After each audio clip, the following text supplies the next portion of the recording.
শহীদ রাষ্ট্রপতি জিয়াউর রহমানের ছেলে জনাব তারেক রহমান কি একজন ব্রিটিশ নাগরিক? এই প্রশ্নের জবাব কারো কাছে নেই। এর উত্তরে দেশের বর্তমান বড় দল বিএনপি একদম চুপ, আর কেউ কেউ এটা স্ট্রংলি অস্বীকার করেন। কিন্তু তার আগে আমাদের জানা দরকার, ওয়াই ডাজ ইট ম্যাটার? আমি বলি, এটা বাংলাদেশের জনগণের জন্য একটা অত্যন্ত গুরুত্বপূর্ণ বিষয়। এর কারণ হলো, জনাব তারেক রহমান বিএনপির ভাইস চেয়ারম্যান, এবং এই মুহূর্তে সুষ্ঠু নির্বাচন হলে অনেকেই মনে করেন জনাব তারেক বাংলাদেশের প্রধানমন্ত্রী হিসাবে দায়িত্ব নেবেন।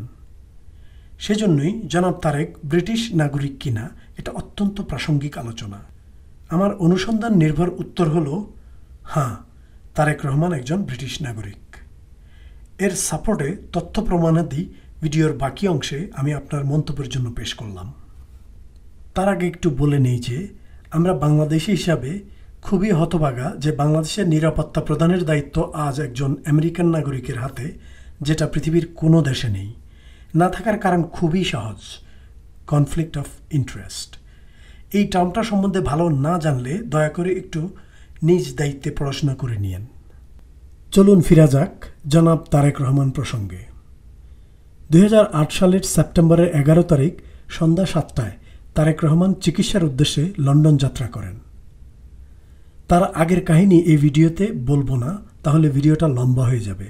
তবু এতটুকু বলে নেই, তার আগে সাবেক প্রধানমন্ত্রী খালেদা জিয়ার শাসনামলে তারেক রহমানের বিরুদ্ধে সীমাহীন দুর্নীতির অভিযোগের ভিত্তিতে তৎকালীন মিলিটারি গভর্নমেন্ট ওনাকে গ্রেপ্তার করে, কারাবন্দী করে এবং নির্যাতন করে। পরে দর কষাকষির এক পর্যায়ে অনেকের মতে সেনা সদস্যের কাছে মুচলেকা দেয় যে উনি আর কখনো রাজনীতি করবেন না, বাংলাদেশ থেকে বিতাড়িত হন। তারপর অনেকের মতে উনি ইংল্যান্ডে গিয়ে চিকিৎসা নিয়ে সুস্থ হয়ে অ্যাসাইলাম সিক করে সেখানে বসবাস করতে থাকেন। তার পরপরই শুরু হয় বাংলাদেশে আওয়ামী লীগের শাসনামল। সুতরাং বাংলাদেশে ফেরার সুযোগ নেই। অ্যাসাইলাম সিক করলে বাংলাদেশি পাসপোর্ট মনে হয় ব্রিটিশ গভর্নমেন্টের কাছে জমা দিতে হয়। তাহলে উনি কোন স্ট্যাটাসের উপর এতদিন ইংল্যান্ডে ছিলেন? লোকে বলে উনি ব্রিটিশ নাগরিকত্ব নিয়েছেন। এটার প্রমাণস্বরূপ দেখা যায় 2016 সালের সেপ্টেম্বরের 8 তারিখে জনাব তারেক রহমান ওনার মা খালেদা জিয়ার সাথে দেখা করেন, যখন খালেদা জিয়া হজ পালনের উদ্দেশ্যে সৌদি আরবিয়া গমন করেন। কথা হলো, তারেক রহমানের পাসপোর্ট যদি ব্রিটিশ সরকারের কাছে থাকে, তাহলে তিনি সৌদি ট্রাভেল করলেন কিভাবে? নিশ্চয়ই ব্রিটিশ পাসপোর্ট দিয়ে। এবার চলুন আরও ডিরেক্ট এভিডেন্স পর্যালোচনা করি। 2015 সালের জুলাইয়ের 1 তারিখে তারেক রহমান ইউকেতে একটি প্রাইভেট কোম্পানি রেজিস্ট্রেশন করেন, যার নাম হলো white and blue consultants limited. এই ডকুমেন্টে তারেক রহমান ব্রিটিশ গভর্নমেন্টের কাছে ওনার ন্যাশনালিটি লিখিতভাবে সাবমিট করেন, যেখানে লেখা ছিল ন্যাশনালিটি ব্রিটিশ। এই ডকুমেন্ট একটি পাবলিক রেকর্ড, যা আপনি আপনার ইন্টারনেট থাকলে ডাউনলোড করতে পারবেন ফ্রিতে। গুগল সার্চে লিখুন কোম্পানি হাউস ইউকে, government.uk এর ওয়েবসাইটে ক্লিক করুন। তারপর ক্লিক করুন ফাইন্ড কোম্পানি ইনফরমেশন। একটু স্ক্রল ডাউন করে স্টার্ট নাও বাটনে ক্লিক করুন। এখন লিখুন হোয়াইট অ্যান্ড ব্লু কনসালটেন্টস। দেখতে পাচ্ছেন কোম্পানি নাম্বার 09665750। এই লিঙ্কে ক্লিক করুন। এবার ফাইলিং হিস্ট্রিতে ক্লিক করুন। আপনি অনেকগুলি কোম্পানি ফাইলিং দেখতে পাচ্ছেন। এই পেজটাতে যদি সরাসরি যেতে চান, তবে ভিডিও ডেসক্রিপশনে আমি লিঙ্কটা দিয়ে দিয়েছি, জাস্ট ক্লিক করে এই পেজে চলে আসেন। এবার দেখতে পাচ্ছেন 2015 জুলাই 1 তারিখে ফাইলিং। এবার 24 পৃষ্ঠার পিডিএফটা ক্লিক করে ভিউ করেন।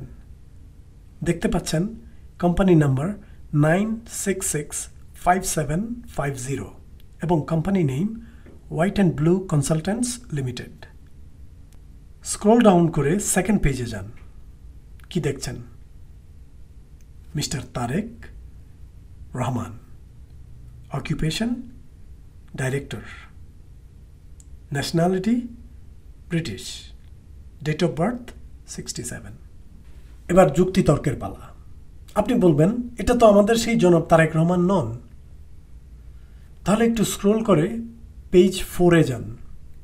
কি দেখছেন? তারেক রহমান এবং ওনার অ্যাড্রেস একটু নিচে জুবাইদা রহমান, যিনি ওনার ওয়াইফ। তাহলে আমরা বুঝলাম এই ডকুমেন্ট জনাব তারেক রহমানের, এটাতে কোনো সন্দেহ নেই। বাকি পৃষ্ঠাগুলো আপনার সময় বা ইচ্ছা থাকলে দেখিয়ে নিন, আমি আর দেখালাম না।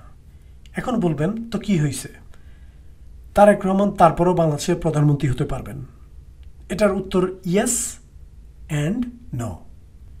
এ বিষয়ে বাংলাদেশের সংবিধান কি বলে?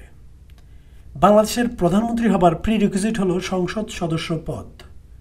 আর সংসদে নির্বাচিত হবার যোগ্যতা হলো কোনো ব্যক্তি সংসদের সদস্য নির্বাচিত হইবার এবং সংসদ সদস্য থাকিবার যোগ্য হইবে না যদি তিনি কোনো বিদেশি রাষ্ট্রের নাগরিকত্ব অর্জন করেন কিংবা বিদেশি রাষ্ট্রের আনুগত্য স্বীকার করেন।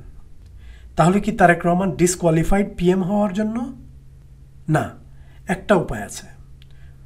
ওনাকে ব্রিটিশ নাগরিকত্ব ত্যাগ করে পুনরায় বাংলাদেশি সিটিজেনশিপ নিতে হবে। উনি দ্বৈত নাগরিকত্বের অ্যাপ্লিকেশন করেছেন কিনা সেটাও আমরা জানি না।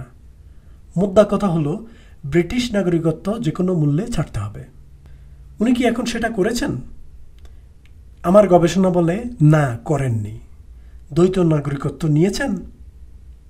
আমার অ্যানালিসিস বলে না, কারণ এতদিন তো আওয়ামী লীগের ক্ষমতা ছিল, তারা এটা অ্যাপ্রুভ করবে না। জেনে রাখা ভালো, বিদেশি নাগরিকত্ব নেওয়ার সাথে সাথে বাংলাদেশি নাগরিকত্ব অটোমেটিক্যালি শেষ হয়ে যায় যদি না ডুয়াল সিটিজেনশিপের অ্যাপ্লিকেশন বাংলাদেশ গভর্নমেন্টের কাছে করা না হয়।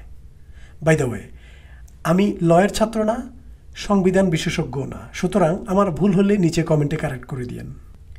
এবার আরেকটা ইনফরমেশন জানিয়ে রাখি, ঠিক 1 বছর পরের ফাইলে 2016 সালের জুলাইতে আবার তিনি বলেছেন ন্যাশনালিটি বাংলাদেশি। আমি জানি না এটা কেন করেছেন উনি।